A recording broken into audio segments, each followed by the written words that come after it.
तौसीफ खान उन्होंने सीधा सवाल पूछा, हिंदुस्तान के मुसलमान के लिए कानून नहीं है तो हिंदुस्तान के मुसलमान को इससे परेशानी क्या है?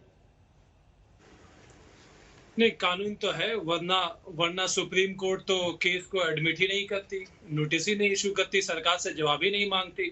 सारा ज्ञान बीजेपी वालों के पास है और जितने गैर बीजेपी वाले हैं उनके पास कोई ज्ञान ही नहीं है। ऐसे तो नहीं चलता है देश, ये तो डेमोक्रेसी है ना, सारे लोगों की बात सुनी जाएगी। असली मुद्दा क्या है? सीए जो है ये एक पॉलिटिकल नैरेटिव सेट करने में मदद करता है बीजेपी के लिए। क्यों उनको सीए का मदद चाहिए? सीए का मदद बीजेपी को इसलिए चाहिए क्योंकि वो कोरोना से लड़ने में हार चुकी है। हमारा जीडीपी का हाल ऐसा देखिए कि बांग्लादेश जैसा मुल्क हमसे जीडीपी पर कैपिटा में आगे हो गया है। हमारे जो देश के किसान हैं उनका मौत का आंकड़ा देखिए। हमारे जो प्रवासी मजदूर हैं, कोरोना के हाल में क्या हाल, कोरोना के वक्त में क्या हाल हुआ था हमारे प्रवासी मजदूरों का। सेंट्रल गवर्नमेंट से जब पूछा गया तो बोलती है हमारे पास आंकड़ा नहीं है, और सेंट्रल गवर्नमेंट यहाँ दावा करती है कि हम सीआरएनआरसी कराएंगे, आंकड़ा करवाएंगे। सेंट्रल गवर्नमेंट और जो बीजेपी है, सीधी मामला ये है कि लोगों के अभी, क्योंकि बिहार में इलेक्शन हो रहा है, बंगाल में इलेक्शन होने वाला है, ये किस मुद्दे पे इलेक्शन लड़ेंगे? एक सेंटीमेंट को लेकर के मुद्दे लड़ेंगे, रियल इश्यूज पे मुद्दे नहीं लड़ेंगे। हमारा अनएम्प्लॉयमेंट कितना है आज? देश का जो जवान, जो हमारा यूथ फोर्स है, कितने अनएम्प्लॉयमेंट में है? हमारा देश का जीडीपी कहाँ है? तो आज हमारा इकोनॉमिक फेलियर क्या है, कहाँ पहुंच गया है? मेरा सवाल कुछ और था। मेरा सवाल यह था कि भारत के मुसलमान को इससे क्या दिक्कत है, आपने वो नहीं बताया। आप बेरोजगारी पे, आप जीडीपी पर, आप कोरोना पर चुनाव लड़ना चाहते हैं, आप लड़ें, कोई आपत्ति नहीं। हर पार्टी के अपने अपने मुद्दे होते हैं। उनके लिए कोरोना के काल में भी अगर सीएए एजेंडा है, उनके अध्यक्ष ये बात बोल रहे हैं कि कोरोना खत्म होते ही हम सीएए के ऊपर वापस काम शुरू करेंगे, तो उन्होंने अपनी लाइन तय की है, आप भी तय कीजिए। लेकिन ये तो बताइए लोगों को कि भाई भारत के मुसलमान के लिए सीएए में क्या नुकसान है?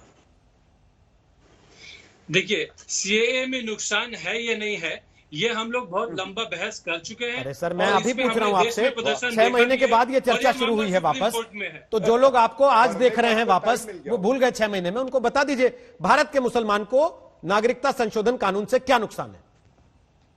ये अनकॉन्स्टिट्यूशनल कानून है, ये कॉन्स्टिट्यूशन के खिलाफ है, राइट टू इक्वालिटी को वायोलेट करता है धर्म के नाम पे, कि हमारा कॉन्स्टिट्यूशन इस बात के अलाउ नहीं करता कि आप धर्म के नाम पे नागरिकता देंगे किसी को, और उसमें स्पेसिफिकली एक धर्म के लोगों को आप अलग रख दीजिएगा। बस अब वापस से यही डिबेट उठाना है, वापस से उनको मुद्दा चाहिए। अगर संसद कानून पास कर रही है, क्योंकि इलेक्शन लड़ना है। एक सेकंड, अगर संसद कानून पास कर रही है, अगर संसद में वो कानून पास होने के बाद, कानून की शक्ल ले रहा है बिल पास होने के बाद, तो फिर आप उसे असंवैधानिक क्या क्या अगर उखाड़ना चाहते हैं, तो फिर तो बहुत सारी ऐसी चीजें निकल आएंगी जिनको असंवैधानिक क्या क्या उखाड़ा जा रहा है या उखाड़ा जाता है, तो आप विरोध करते हैं। संसद का आप दुहाई देते हैं, संसद में 30% से ज्यादा लोग तो क्रिमिनल बैठे हुए हैं। अच्छा, कितने लोग हैं जिनके पास में, तो इसका मतलब तो आप संसद में भी नहीं मानते, फिर तो सुप्रीम कोर्ट है, फिर आप संसद में भी नहीं मानते। इसका मतलब तो सारे फैसले, कानून शाहीन बाग की सड़क पे बन जाने चाहिए, जिसको उसी सुप्रीम कोर्ट ने गैर कानूनी कह दिया, गलत कह दिया था। फिर कानून चलिए, आप सुप्रीम कोर्ट ही मानते हैं ना, तो सुप्रीम कोर्ट की बात पे आ रहा हूं मैं। तौसीफ खान, सुप्रीम कोर्ट ने कहा शाहीन बाग में तरीका गलत था, जिसकी पैरवी आप यहां बैठकर 4 महीने करते रहे। आज मानते हैं कि गलत था? सुप्रीम कोर्ट ने कहा है तो गलत था, मानते हैं उसको कि गलत था? सुप्रीम कोर्ट ने ये भी बोला है कि सरकार, अरे ये भी बोला है, मत बताइए, ये बताइए कि गलत मानते हैं कि नहीं। अगर कोर्ट ने कहा गलत था तो आप मानते हैं गलत था, क्योंकि आप कह रहे हैं कि कोर्ट सबसे ऊपर है। जगह दे, आपने कहा कोर्ट सबसे ऊपर है, आप मानते हैं कोर्ट ने कहा गलत था, तो आप स्वीकार कर रहे हैं गलत था। गवर्नमेंट ने बोला, सुप्रीम कोर्ट ने बोला कि गवर्नमेंट को जगह देना चाहिए। ए पूछता हूं तो आप कहते हैं नहीं, मैं तो सी पे बोलूंगा। मैं आपसे सी पूछता हूं तो आप कहते हैं नहीं, मुझे बी पे बोलना है। मैं बी पूछता हूं तो आप कहते हैं नहीं, मेरा तो ए रह गया।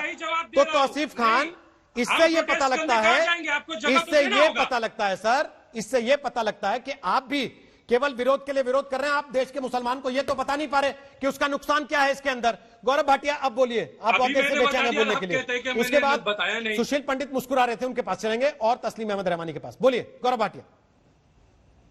देखिए, हम लोगों ने, रोहित जी, सुना था कि कुछ लोग जब चर्चा करते हैं तो गोल पोस्ट बदल देते हैं। यहां पे तो दिखाई दे रहा है कि गोल पोस्ट के साथ दौड़ रहे हैं ये।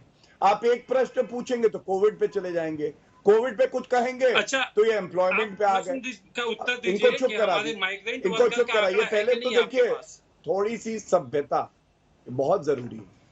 नहीं, हमें पता है सभ्यता आप तब चमड़ी आती है ना उधेड़ जब आप देते आंकड़ा हैं। पे बात करेंगे। हमें आप तो कहते हैं हमारे रोहित पास जी, आंकड़ा नहीं ये है। चमड़ी आप उधेड़ कहते हैं देंगे, राफेल हमारी का जय फाइल श्री चोरी राम हो गया। बोलेंगे तो हमें पता है, लेकिन ये अपनी बारी में बोले।